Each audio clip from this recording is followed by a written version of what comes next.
À toutes et tous à ce nouveau culte ensemble où nous allons pouvoir prendre du temps pour célébrer et glorifier le Seigneur. Voilà, le décor a un petit peu changé, mais je vous rassure, la présence de Dieu est bien toujours la même.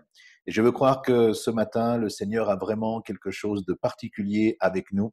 Il a prévu quelque chose de spécial et je vous invite vraiment à disposer déjà vos cœurs et vos entendements, votre intelligence à percevoir et surtout à recevoir ce que le Saint-Esprit a préparé pour chacun d'entre nous. J'aimerais vous inviter également à préparer aussi un temps de Sainte Seine. Je pense qu'il est bon de pouvoir aussi partager ce pain, ce vin ou le jus de raisin à votre convenance et d'avoir en tout cas un temps de communion ensemble dans nos foyers, dans nos maisons, là où nous sommes, et d'avoir un temps de consécration par rapport à ces moments, à ces temps que nous vivons. Alors, préparez peut-être dès maintenant cela, mettez cela de côté chez vous et dans quelques instants, après un temps de louange, d'adoration, eh bien, nous prendrons un moment pour pouvoir communier ensemble. Quelle chose incroyable de pouvoir, avec la technologie aujourd'hui, communier sur toute la surface de la France et puis ailleurs également, puisque nous savons que beaucoup nous regardent aussi, peut-être pas toujours le dimanche à 10 heures ou le mardi soir à 19h30, mais ensuite nous voyons que ces vidéos sont revisionnées régulièrement. Alors à tous ceux qui nous suivent depuis maintenant plus d'un mois, que nous avons commencé ces sessions de vidéo. Soyez vraiment bénis. J'espère que vous avez passé une excellente semaine, que le Seigneur vous a fortifié, encouragé. Je sais que pour certains, ces temps et ces moments sont longs, mais nous n'avons pas d'autre choix que de les supporter. Alors ensemble, nous allons nous motiver, ensemble, nous allons nous encourager. Et c'est pour cela que ce dimanche est un tout petit peu spécial. Pourquoi? Parce qu'avec les pasteurs de la mini-région Est, nous avons décidé de faire un culte en commun, en tout cas de pouvoir nous rassembler ensemble. Et je voudrais saluer les églises de Besançon, Héricourt, Sochaux, Colmar, Mulhouse, bien sûr, Belfort peut-être qui est là également. Et puis, nous avons Reims aussi, avec Fagnières, Épernay qui nous suit. Et je sais qu'il y a d'autres endroits où plusieurs, vous êtes là, vous êtes présents et vous nous suivez. Alors, j'aimerais simplement vous dire aujourd'hui, soyez bénis. Et c'est vraiment pas une formule de politesse, c'est pas simplement comme cela un leitmotiv, mais vraiment de tout mon cœur, je désire vraiment que vous soyez bénis. Bénis par ce que vous allez vivre maintenant, bénis par ce que vous allez entendre, bénis par ce que vous allez voir, bénis de la manière dont le Seigneur va se répandre encore dans vos cœurs et dans vos vies maintenant. Alors, je dirais à lui soit vraiment toute la gloire pour les moments que nous allons vivre maintenant. J'aimerais vous inviter à vous incliner tout simplement un instant chez vous, à courber peut-être vos fronts, fermer vos yeux, juste pour se concentrer un moment et avoir là un temps de prière, un temps où nous allons pouvoir placer ces temps spirituels maintenant entre les mains de Dieu et puis lui dire Seigneur, manifeste-toi au milieu de nous maintenant. Je vous invite à prier avec moi. Seigneur, je veux te dire merci. Merci parce que c'est dans des temps de crise, dans des temps difficiles, dans des temps compliqués que nous pouvons vraiment relever ta fidélité. Et c'est vrai que c'est dans des moments comme ceci que, en fait, tu ne manques pas à être présent, à nous accompagner, à nous bénir, à être là, tout simplement, lorsque nous en avons besoin. Oh, je sais que, au travers de ceux qui nous écoutent, qui nous regardent, je sais que pour certains, c'est compliqué. Certains sont fatigués, certains traversent la maladie, certains sont endeuillés, d'autres ont assez de la solitude et la vivent difficilement. Pour certains, il y a des combats, il y a des luttes. Je connais, je sais tout cela, mais ce que je sais aussi, c'est que tu es là pour nous accompagner, tu es là pour nous encourager, tu es là pour nous fortifier, tu es là pour nous faire du bien encore aujourd'hui. Alors je te demande qu'une chose, Seigneur, manifeste-toi parce que nos cœurs soupirent après toi. Notre âme souhaiterait être désaltérée de ta présence. Alors viens te manifester encore dans ces temps spirituels que nous te consacrons et nous te disons, Seigneur, prends toute la place maintenant. À toi soit toute la gloire dans le nom de Jésus. Amen. Je vous invite, avec ce temps que nous ont préparé l'église de Colmar, le pasteur Michel Maufray, ainsi que d'autres personnes que vous allez voir apparaître maintenant. C'est eux qui vont nous conduire dans la louange et dans l'adoration. Et puis ensuite, nous écouterons le pasteur Michel nous faire du bien au travers de la parole. Bonjour, bienvenue à tous. Comme vous le voyez, on n'est pas à la chapelle, hein. Confinement oblige, on est tous chez nous, mais il n'empêche, on va passer un bon moment de louange ensemble et on va vraiment passer un moment avec le Seigneur. Et voilà, on va juste on va introduire par un passage, Sarah, que... Donc, il s'agit du psaume 65, versets 2 à 5, version Bible du Semeur. Comptez sur toi dans la quiétude, c'est la louange que nous t'offrons, Dieu en Sion. Et les vœux que nous t'avons faits, nous les accomplirons. Toi qui écoutes les prières, tout le monde viendra vers toi. Le poids des fautes pèse sur moi, il est trop lourd. Mais toi, tu pardonnes tous nos péchés. Heureux celui que tu choisis pour l'inviter auprès de toi, à demeurer dans tes parvis. Nous y serons comblés des bienfaits de ton temple et de la sainteté de ton palais. Amen. Amen, on peut vraiment, malgré la distance, on veut vraiment passer un moment ensemble à louer le Seigneur. Seigneur, je veux vraiment te remettre tous ces moments, Seigneur. Je veux te remettre chaque personne, Seigneur, qui est en face de son écran, Seigneur. Que tu puisses vraiment être là, Seigneur, au milieu de nous, Seigneur, que tu puisses être honoré, Seigneur, par ces louanges, Seigneur, qu'on va faire monter vers toi, Seigneur. Et que tu puisses visiter chaque personne, Jésus, s'il te plaît. Amen. Amen. On va commencer par ce chant, Hosanna.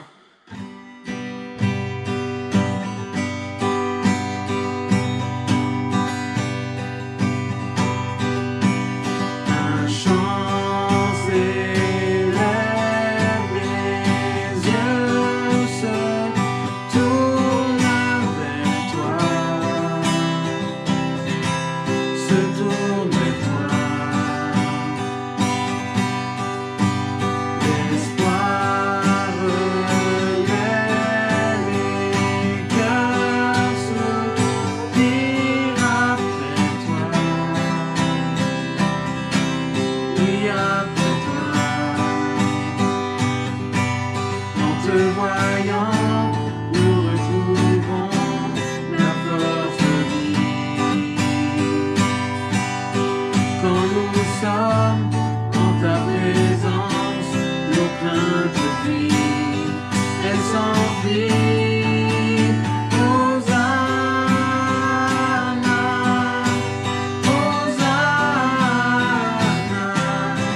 les cœurs brisés, tu rétablis, donnant la vie. C'est amour qui peut libérer, c'est amour qui peut restaurer, nous appelle par notre nom. Tu nous appelles par notre nom. Ce Dieu qui créa tout l'univers, ce Dieu qui va mourir au calvaire, nous appelle par notre nom. Tu nous appelles par notre nom. À ceux qui doutent dans la foi, aux chancelants, tu tends les bras, tu les appelles de ta voix. Venez à moi, c'est amour qui peut libérer, c'est amour qui peut restaurer, nous appelle par notre nom. Tu nous appelles par notre nom. Ce Dieu qui créa tout l'univers, ce Dieu qui va mourir au calvaire, nous appelle par notre nom. Tu nous appelles par notre nom.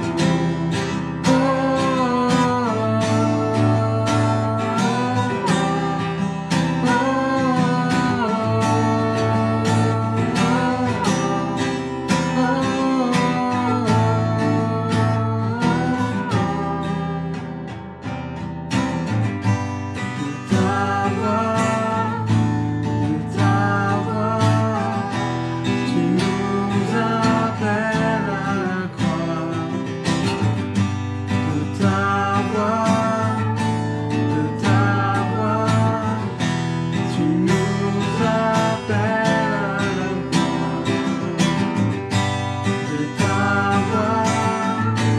de ta voix, tu nous appelles à la croix.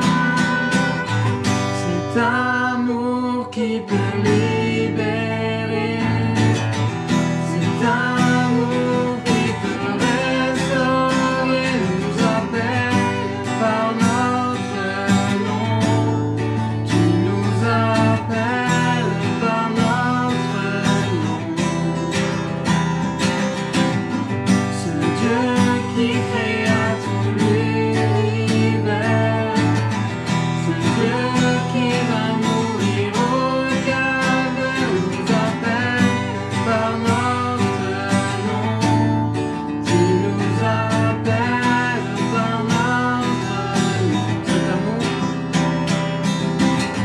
Cet amour qui peut libérer, cet amour qui peut restaurer, nous appelle par notre nom. Tu nous appelles par notre nom. Ce Dieu qui créa tout l'univers, ce Dieu qui va mourir au calvaire, nous appelle par notre nom. Tu nous appelles par notre nom.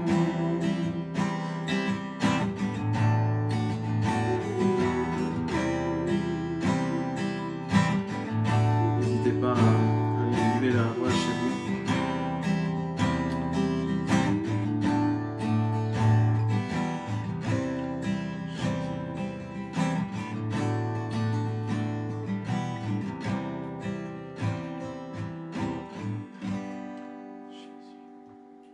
C'est vrai, Seigneur, merci.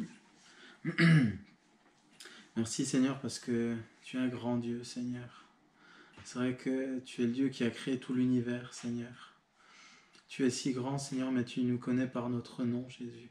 Merci, Seigneur, pour tout ce que tu fais dans nos vies, Jésus. Merci parce que c'est vrai, Seigneur, on est si petits, tu es si grand, Seigneur.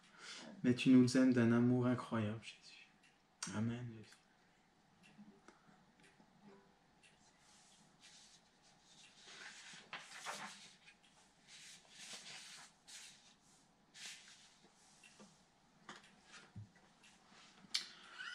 On va continuer avec ce chant. Éveille-toi, mon âme.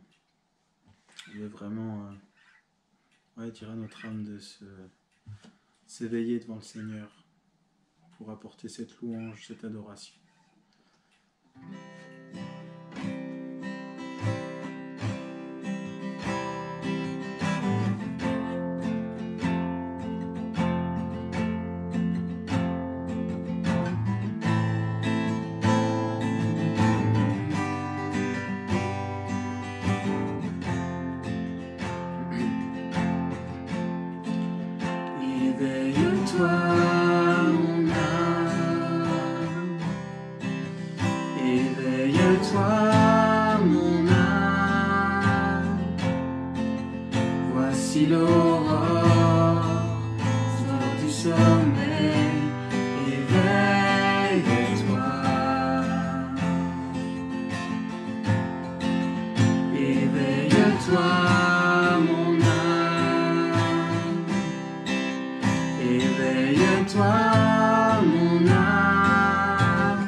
Éveille-toi, mon âme.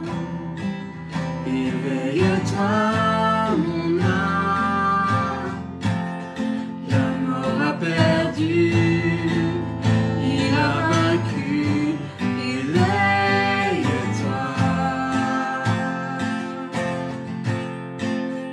Éveille-toi, mon âme. Éveille-toi, mon âme. Viens à ses pieds, viens l'adorer. Éveille-toi.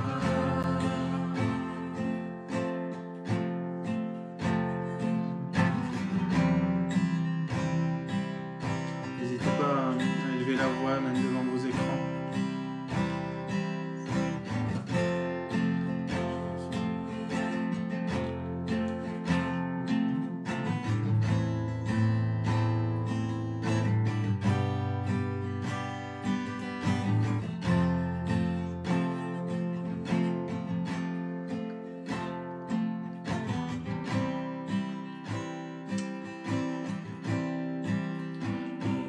Éveille-toi, mon âme. Éveille-toi, mon âme. Viens à ses pieds, viens l'adorer. Éveille-toi.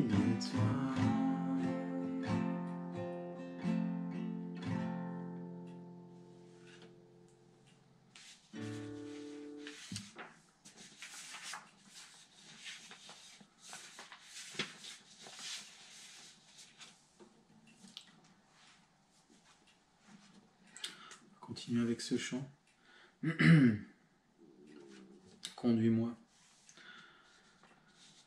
Qui dit, le début du premier couplet dit: Père, je viens devant toi humblement, mon cœur veut te louer. Qu'on puisse vraiment prendre ce chant comme une prière, qu'on puisse vraiment réaliser les paroles qu'on chante.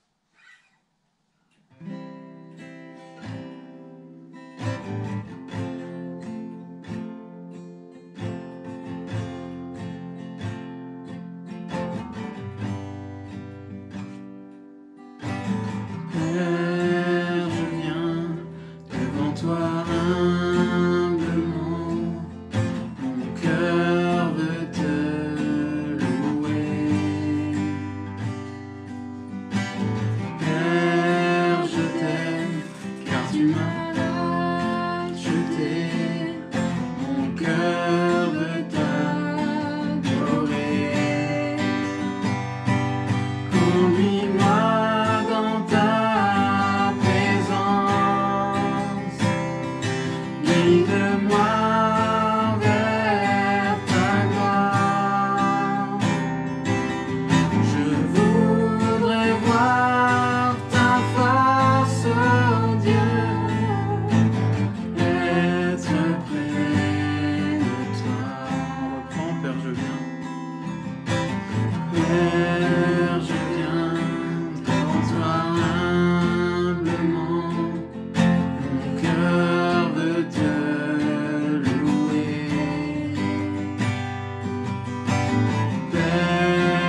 Avant de laisser la place pour le message, on va finir avec ce chant, abrite-moi sous tes ailes.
Jésus, merci pour ce temps de louange que tu nous as donné, Seigneur.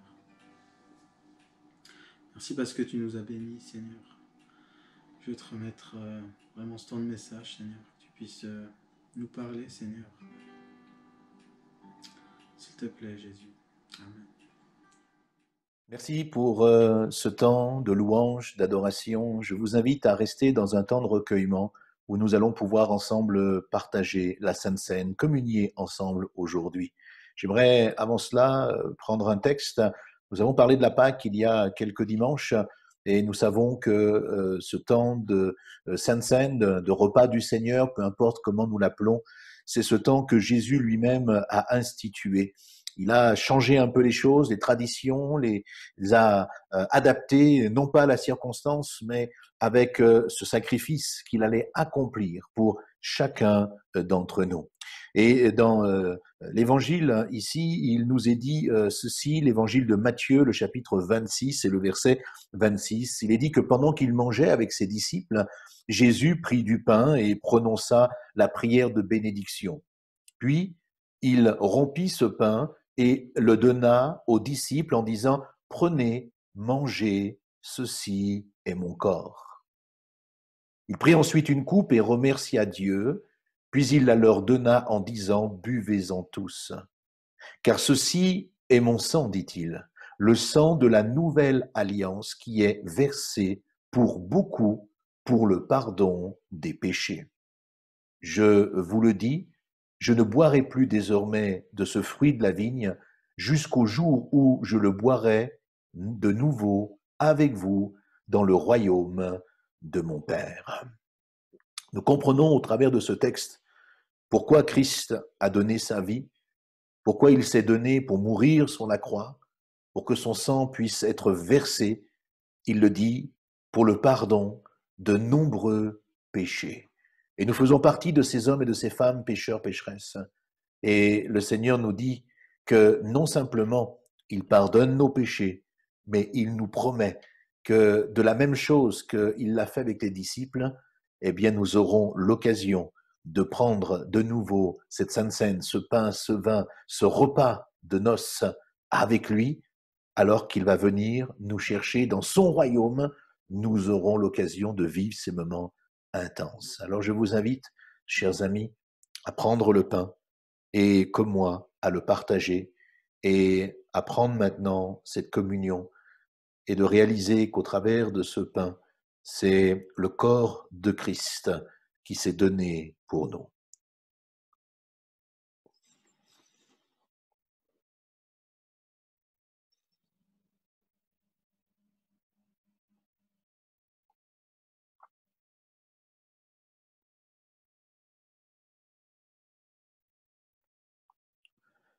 De la même manière qu'il l'a fait avec ses disciples, il prend la coupe et je vous invite avec moi, en même temps, dans ce temps de communion, à prendre cette coupe que le Seigneur a versée au travers de son sang pour le pardon de nos péchés.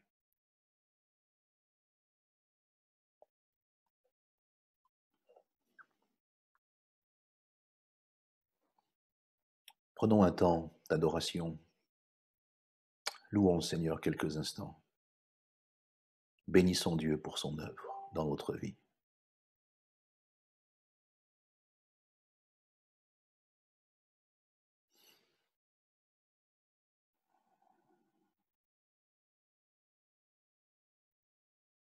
Je vous invite à écouter maintenant le pasteur Michel de Colmar.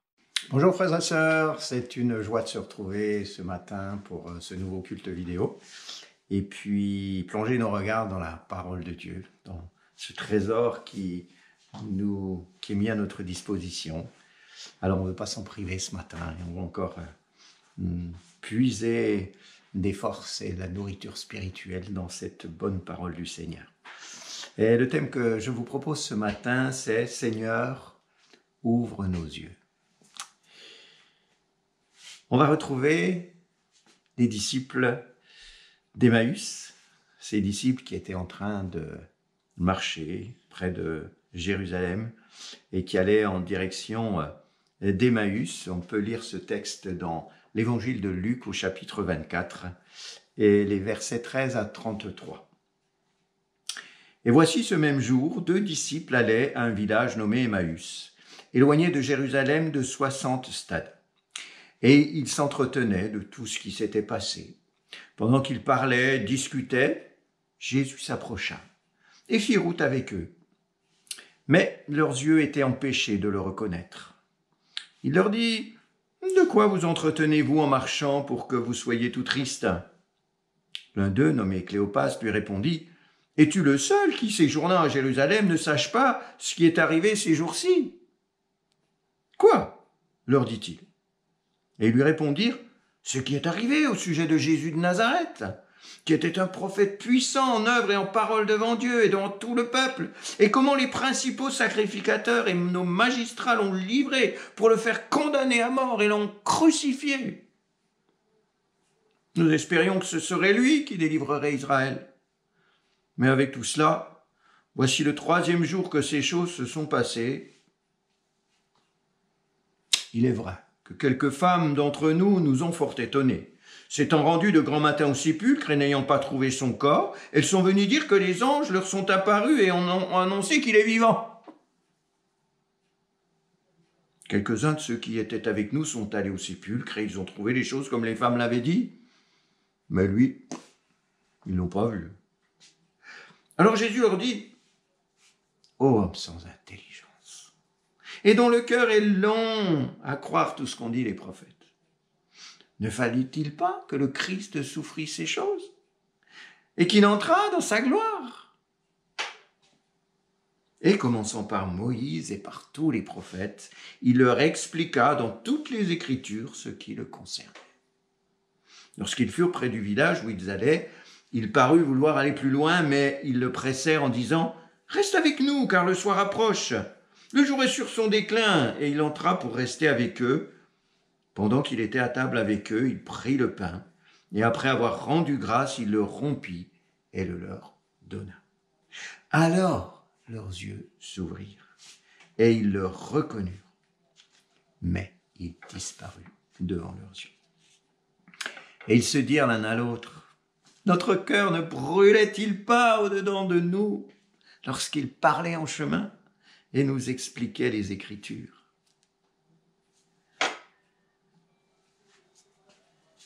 Ça fait plusieurs semaines maintenant que nous sommes plongés dans une atmosphère étrange, inédite. Une atmosphère, je crois, qui nous a un peu tous ébranlés.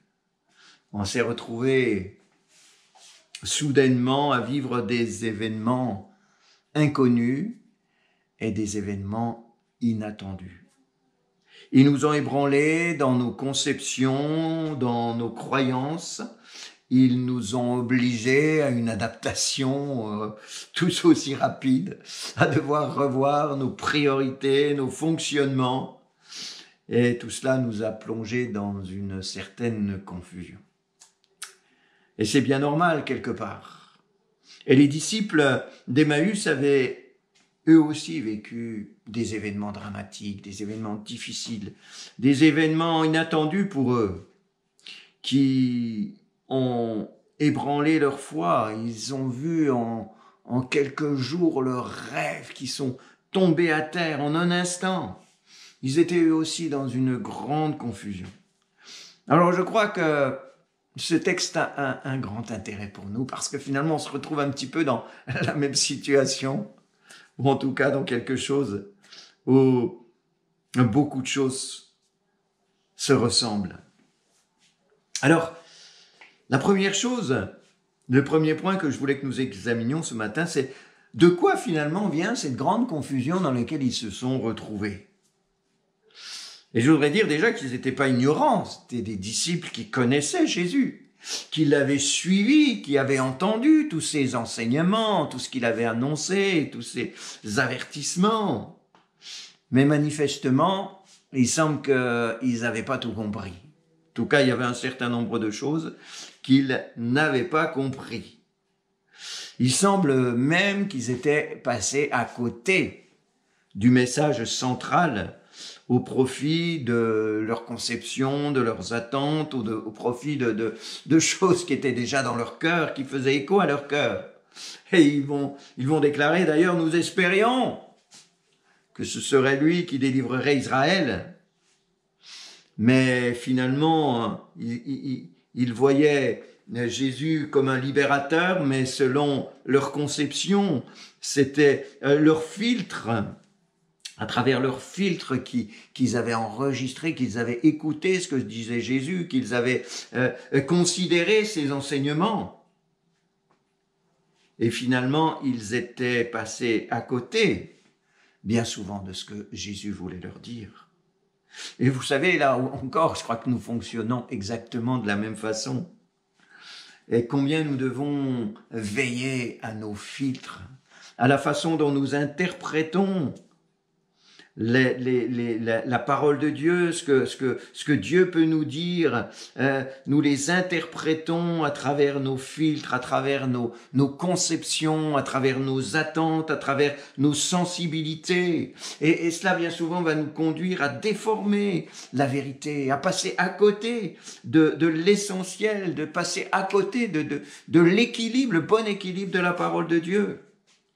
Il nous faut tout prendre du message de la parole de Dieu, tout prendre du message de Jésus.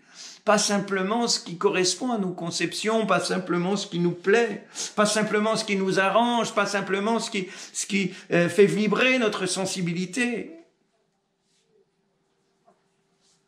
Alors Jésus va leur donner un cours biblique. Il va partir de l'Ancien Testament, il va leur expliquer ce qui le concernait depuis le début. Il leur expliqua, il nous a dit, dans toutes les Écritures, ce qui le concernait. Il n'a pas choisi les passages préférés, il n'a pas fait une sélection d'événements intéressants, non. Il a pris toutes les Écritures et il leur a expliqué dans toutes les Écritures ce qui le concernait. Et je crois que peut-être nous avons besoin de revenir à toute l'Écriture, à nos conceptions, dans peut-être nos déséquilibres. Nous avons peut-être besoin que Dieu nous ramène dans sa parole et dans toute sa parole pour corriger certaines choses dans la façon dont nous interprétons, la façon dont nous vivons les choses, nos conceptions. Et peut-être que Dieu veut nous montrer et nous donner de mieux comprendre ses façons, ses manières d'agir. Je crois que Dieu veut amener nos cœurs au diapason de ses préoccupations, au diapason des préoccupations du Maître. Que nous soyons moins remplis de nos propres préoccupations, de nos propres pensées. Que Dieu fasse tomber les écailles de nos yeux, afin que nous puissions recevoir les trésors, les paroles précieuses que le Seigneur a pour nous. Ce qui est frappant, c'est l'interpellation de Jésus quand il va les rencontrer. La première chose qu'il va leur demander, c'est de quoi vous entretenez-vous ? Et la réponse à cette question, c'est que ils s'entraînaient de tout ce qui s'était passé. En réalité, ils étaient en train de ressasser tous les événements, ces événements difficiles qui les avaient traumatisés, qui causaient leurs troubles.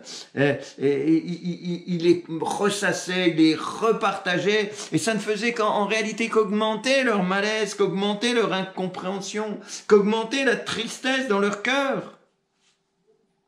D'ailleurs, le verdict de Jésus est sans appel. De quoi vous entretenez-vous pour que vous soyez si triste ? Comment se fait-il que vous soyez triste à ce point ? Vous savez, quand il y a les choses qui nous troublent, bien souvent, on ressent justement le besoin d'en parler. On a du mal de ne pas parler d'autre chose. Le problème, c'est que ça ne fait qu'encourager notre tristesse, notre incompréhension. Et c'est bien le cas souvent aujourd'hui. On va rencontrer quelqu'un, de quoi on parle aujourd'hui ? De ce fameux coronavirus.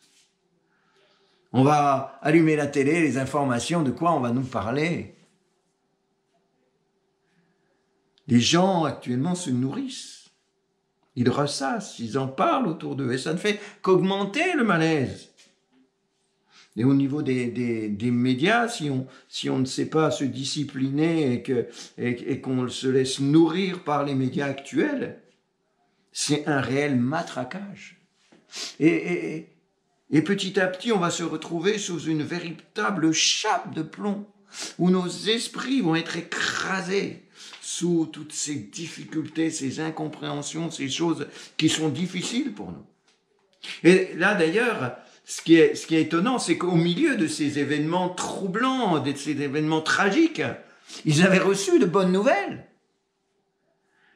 Ils vont dire que quelques femmes s'étaient rendues au tombeau et au lieu de trouver le corps de Christ, elles avaient vu des anges. Waouh, quelle nouvelle! De croire faire des bonds de joie, de dire waouh, mais il se passe quelque chose. Waouh, mais et si Jésus était ressuscité comme il nous l'a annoncé, waouh! Mais non, ils étaient tellement pris dans ce marasme ambiant, ils étaient tellement sous cette chape de plomb qu'ils avaient bien du mal de réagir. Oui, ils ont entendu ça, mais dans tout leur état d'esprit, ils n'en étaient pas à saisir cette parole comme quelque chose de possible. Vous savez, comme quand Jacob on est venu, ses fils sont venus vers lui et puis sont venus lui dire « Mais ton fils Joseph est vivant !» Il aurait dû faire des bonds depuis le temps qu'il attendait cela. Mon fait, il n'attendait plus.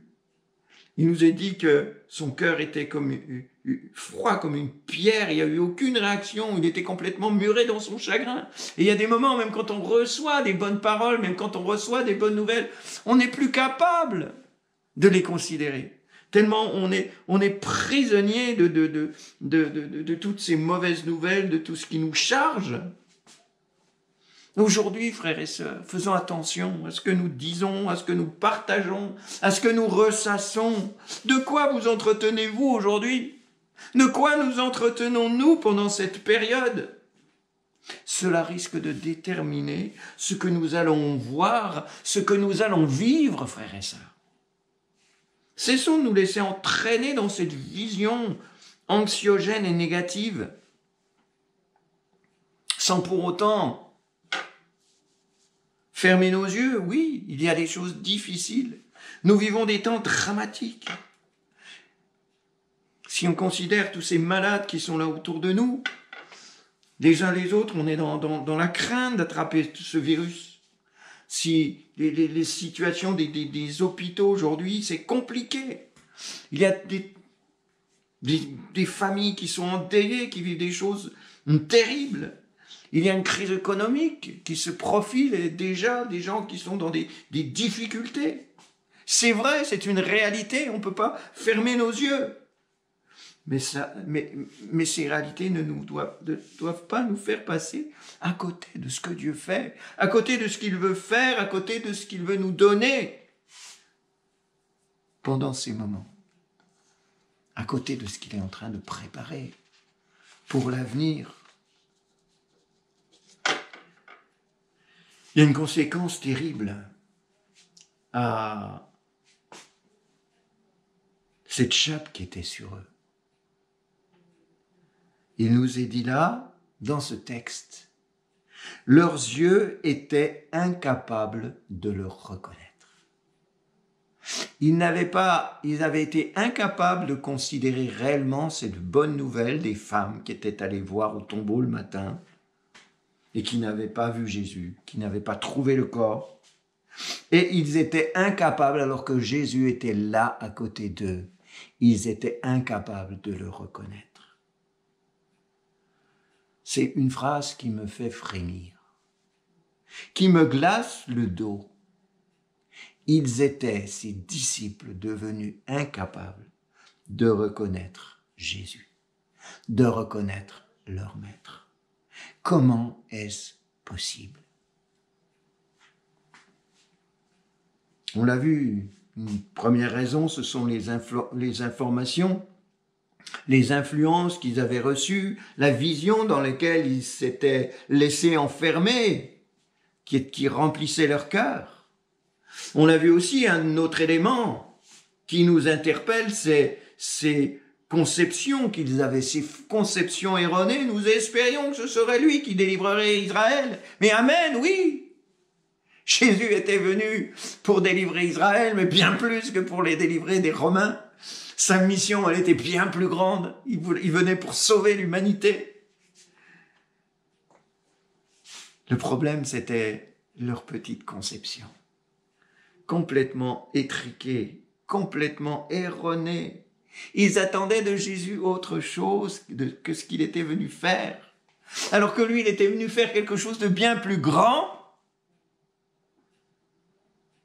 Eux, ils étaient déçus. Eux, ils étaient frustrés.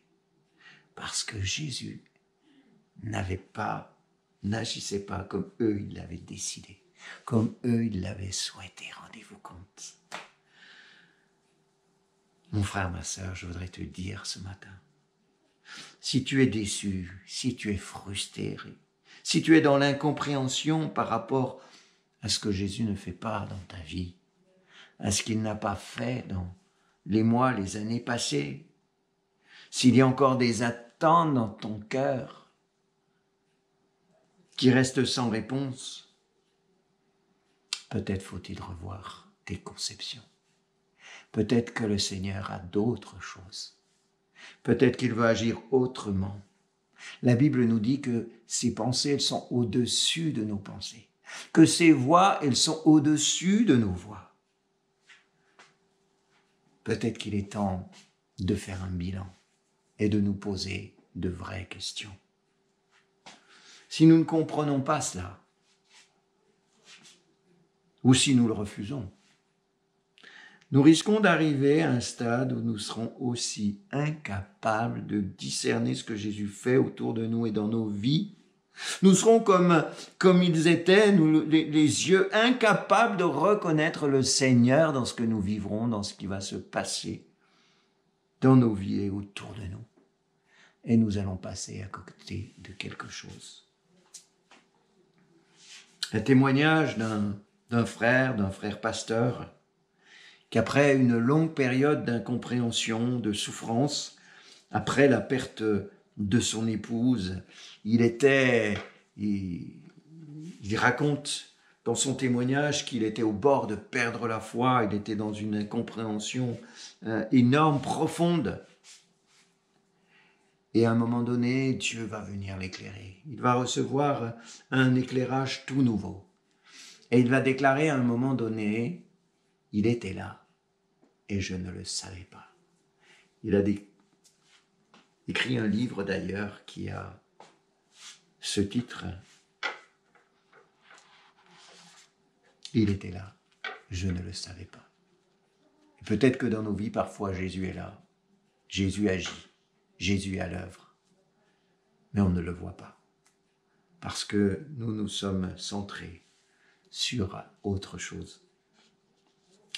Alors nous avons besoin, comme ces disciples, nous avons besoin de l'éclairage. Nous avons besoin de la révélation de Dieu.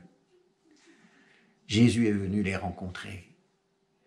Dans ce moment, dans cette incompréhension, dans cette tristesse, Jésus est venu rencontrer ses disciples. Au cœur de ces moments dramatiques, il a cheminé avec eux, au milieu de leurs incompréhensions, de leurs doutes. Mais il ne s'est pas arrêté là. Et voyez-vous, Dieu veut nous apaiser, Dieu veut nous consoler. Dieu veut nous aider à traverser sereinement ces moments difficiles. Mais il ne veut pas en rester là. Le premier objectif de Dieu, c'est de nous éclairer, de nous révéler ses plans, ses desseins pour nous. Et que va-t-il se passer à la fin de ce texte? Alors leurs yeux s'ouvrirent et ils le reconnurent. Enfin,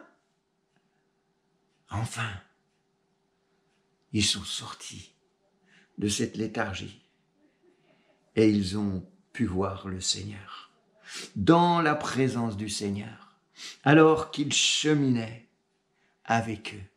Il y a tout un travail qui s'est fait dans leur cœur. Jésus est venu les interpeller. Jésus est venu les toucher. Jésus est venu les préparer. Jésus est venu les éclairer. Le travail du Saint-Esprit dans leur cœur est manifeste. Et ils vont le déclarer, notre cœur ne brûlait-il pas au-dedans de nous lorsqu'il nous parlait en chemin, nous expliquait les Écritures alors que Jésus leur parlait. Le Saint-Esprit était à l'œuvre dans les cœurs. Le Saint-Esprit brûlait, les touchait. Quelque chose se passait et ils le ressentaient. Le Saint-Esprit, c'est un esprit de révélation. Il était en train de les éclairer. Et petit à petit, ils commençaient à prendre conscience qu'en fait, c'était le Seigneur qui était là. Ils étaient en train de prendre conscience du plan de Dieu. Le Saint-Esprit veut démasquer nos fausses conceptions. Il veut nous débarrasser de tous nos déséquilibres. Il veut nous ouvrir les yeux afin de pouvoir nous amener à comprendre, à discerner sa volonté, ce qui est bon, agréable et parfait. Je voudrais terminer avec 3 exemples dans la parole de Dieu où le Saint-Esprit va faire ce travail. Un moment où des cœurs sont en difficulté, dans une vision rétrécie, dans des états d'âme difficiles, où les cœurs peuvent être complètement fermés. Jésus va venir faire son œuvre. Le premier texte que je vous propose, c'est le psaume 30. On trouve ici le psalmiste qui est gravement malade. Il est complètement anéanti. Il se croit déjà au bord de la mort. Alors dans ce moment terrible, il va s'approcher de Dieu. Il va prier, il va crier à lui. Et que va-t-il se passer? Alors qu'il est là, se voyant mourir dans un total désarroi, une œuvre de transformation va se faire dans son cœur, dans son corps, et jusqu'à ce qu'il va pouvoir donner ce témoignage. Il va dire dans ce texte, « Tu as transformé mes pleurs en une danse de joie, et tu m'as ôté mes habits de deuil pour me revêtir d'un habit de fête, afin que de tout mon cœur et sans me lasser, je te chante. Éternel mon Dieu, je te louerai à jamais. Amen. » Dans cette tristesse, il va être transformé. Il va être guéri. Son cœur va retrouver la joie. Il va retrouver des habits de joie au lieu d'habits de deuil. Le Seigneur va venir le toucher en profondeur et lui redonner cette foi, cette espérance. On pourrait poursuivre avec le psaume 73. Asaph, le psalmiste, est complètement aveuglé. Il est dans un moment où il jalouse les méchants qu'il estime plus bénis que lui. Il est dans l'amertume. Et il le dit lui-même, il est proche de perdre sa foi. Il est proche de tomber, de sombrer complètement. Et il est là, il se rend compte de ce qui se passe et il essaye de réagir, il va chercher Dieu. Et heureusement, au verset 16 de ce psaume, il dira lui-même, « Quand j'ai réfléchi là-dessus pour m'éclairer, la difficulté a été grande à mes yeux jusqu'à ce que j'eusse pénétré dans les sanctuaires de Dieu et que j'eusse pris garde au sort final des méchants. » Il était dans ses réflexions, dans ses faux raisonnements, dans son trouble, et à un moment, il a pénétré dans la présence de Dieu. Il a pu goûter à l'intimité de Dieu. Il a pu recevoir quelque chose de Dieu, une révélation du Seigneur. Et c'est comme si son cœur était transformé. Sa vision des choses tout à coup a été transformée. Et il s'est mis à voir ce qu'il considérait d'une toute autre façon. Quand j'ai réfléchi là-dessus, quand il a pénétré, quand il a touché le cœur de Dieu, il a été transformé, il a été éclairé. Et il donnera même ce témoignage ensuite au verset 21, les versets 21 à 24. « Lorsque mon cœur s'aigrissait et que je me sentais percé dans mes entrailles, j'étais stupide et sans intelligence. J'étais à ton égard comme les bêtes. Cependant, je suis toujours avec toi. Tu m'as saisi la main droite, tu me conduiras par ton conseil, puis tu me recevras dans la gloire. » Combien sa vision elle a changé. Dieu est venu l'éclairer. Dieu est venu le toucher. Le Saint-Esprit est venu faire son œuvre de transformation. Oh, on termine avec l'apôtre Paul. Quel témoignage saisissant. Quelqu'un qui était complètement enfermé dans ses conceptions religieuses, dans des fausses conceptions de Dieu, de sa volonté. Il avait une haine féroce vis-à-vis des chrétiens, il les faisait enfermer, il les persécutait. Et tout en faisant cela, il pensait servir Dieu.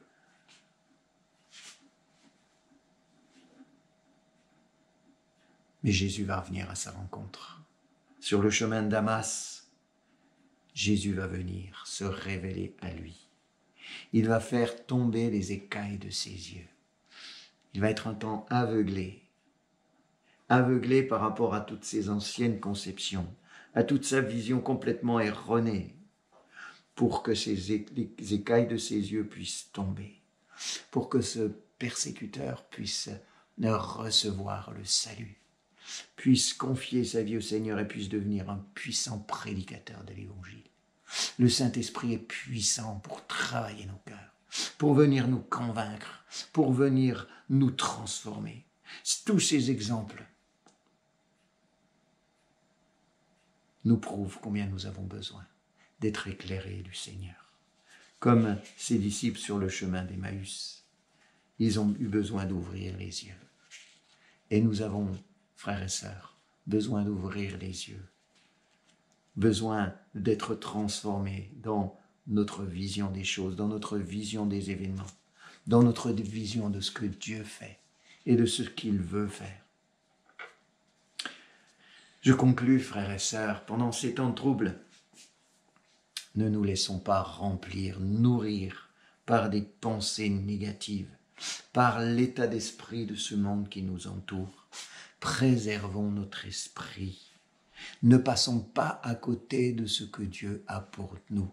Je crois que le Seigneur a quelque chose de précieux, d'important pour ses enfants dans ces temps que nous vivons. Et que ce monde a besoin que les enfants de Dieu soient à l'écoute, puissent recevoir de la part de Dieu. Au sein même de tes questions, au sein même de tes craintes, au sein même de tes incompréhensions, Dieu veut venir cheminer, apaiser ton cœur, comme il l'a fait avec ses disciples qui marchaient, qui étaient désabusés. Mais Jésus veut faire davantage. Jésus veut t'éclairer. Jésus veut te révéler sa volonté. Jésus veut te transformer. Il veut œuvrer profondément dans ton cœur.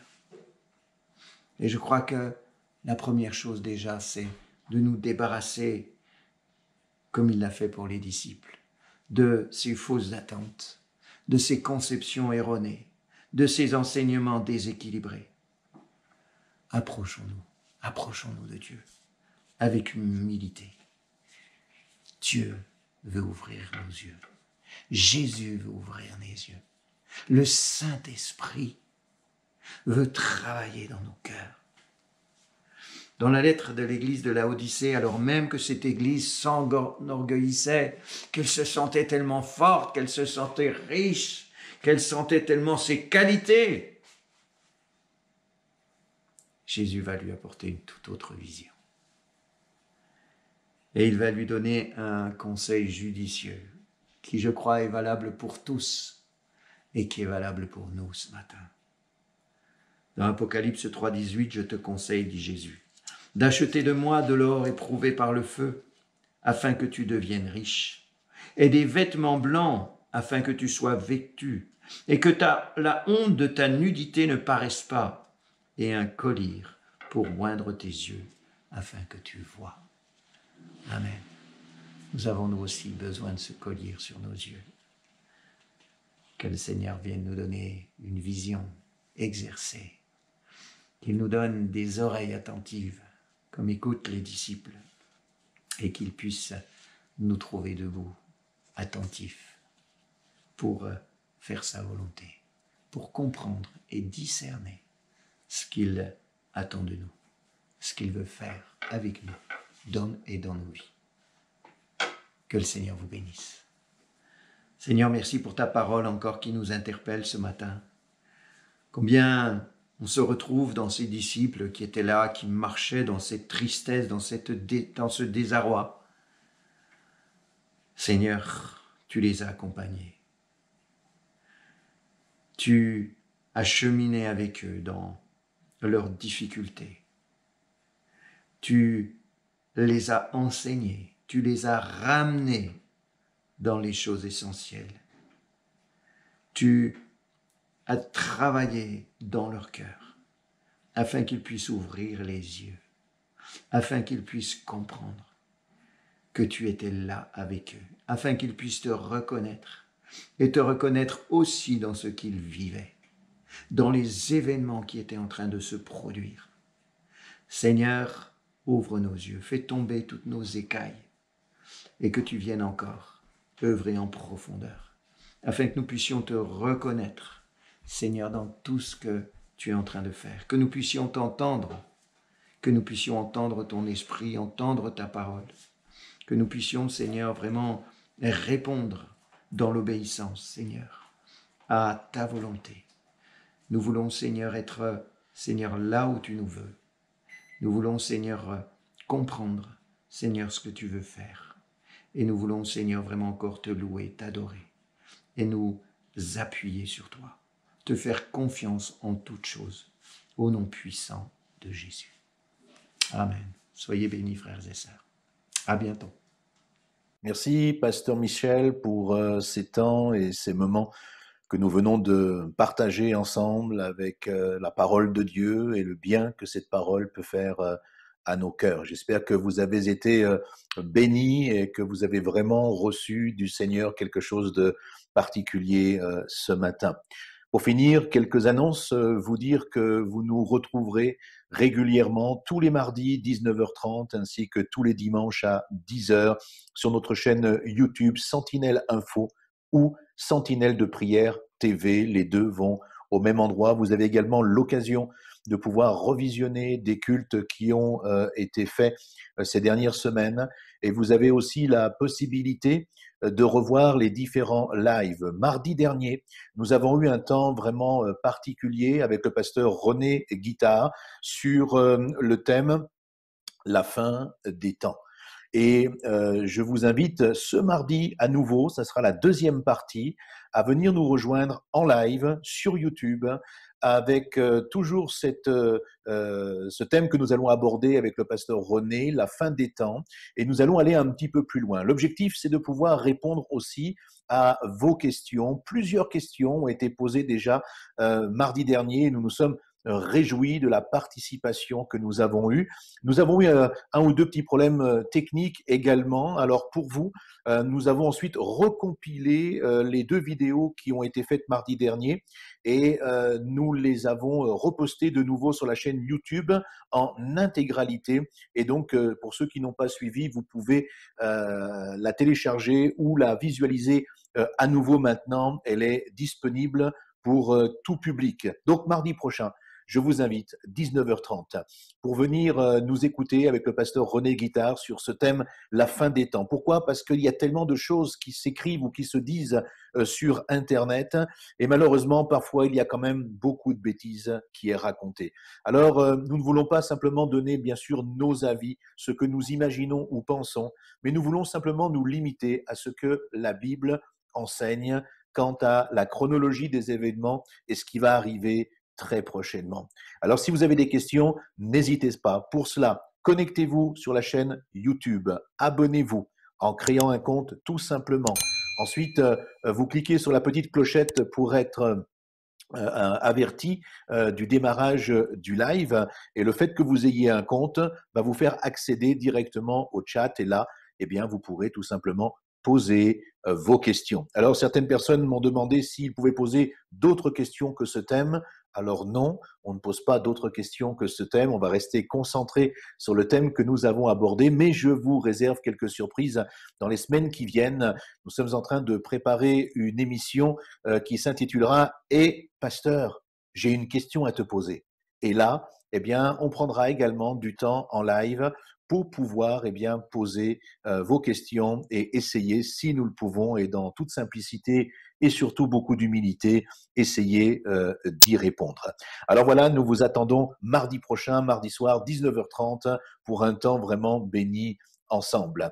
Quelques annonces également concernant notamment l'église de Mulhouse. Je vous rappelle que notre action sociale et le soutien continuent toujours. Donc, si vous avez à cœur, en faisant vos courses, de venir déposer ici encore dans les bureaux, certaines victuailles, sachez que nous en avons besoin. Nous continuons d'aider des personnes en difficulté, des personnes qui traversent toutes sortes de problématiques, et nous continuons avec l'équipe de Pôle emploi ainsi que en interne, et puis ceux et celles qui s'occupent du social, à soutenir ces personnes-là. Alors nous avons besoin de remplir à nouveau notre petite épicerie et de remplir nos étagères. Alors merci pour vous, de votre soutien et de votre participation. Si vous souhaitez faire un don également pour cela, vous pouvez via notre site internet ADD Mulhouse et via la plateforme Hello Asso. eh bien, vous pourrez maintenant faire un don même avec votre carte bleue. J'en profite également pour dire, vous tous qui, malgré le confinement, ne retournez pas, bien sûr, physiquement dans vos églises, j'aimerais vous remercier de soutenir justement vos églises. Certainement, vos pasteurs vous ont communiqué des informations bancaires ou toutes sortes de coordonnées ou de sites internet pour pouvoir continuer à faire vivre l'Église. Eh bien, merci à vous qui le faites, à vous qui faites des virements, à vous qui passez par les différents sites internet, Helloasso, PayPal ou autres qui sont mis à votre disposition. Merci parce que les charges et les frais continuent d'affluer et il faut que nous puissions y faire face. Et merci encore donc à vous qui versez vos dons, vos offrandes, parce que cela est vraiment nécessaire pour la survie de nos associations. Alors soyez vraiment bénis pour cela, soyez encouragés. J'aimerais vous dire de passer une excellente semaine sous le regard du Seigneur.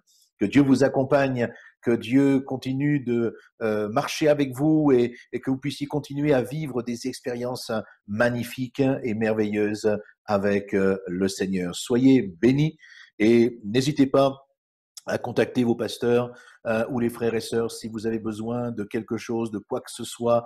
Nous sommes là pour vous servir. À Dieu soit toute la gloire. Très bonne semaine à toutes et à tous. Que le Seigneur vous encourage et vous fortifie maintenant.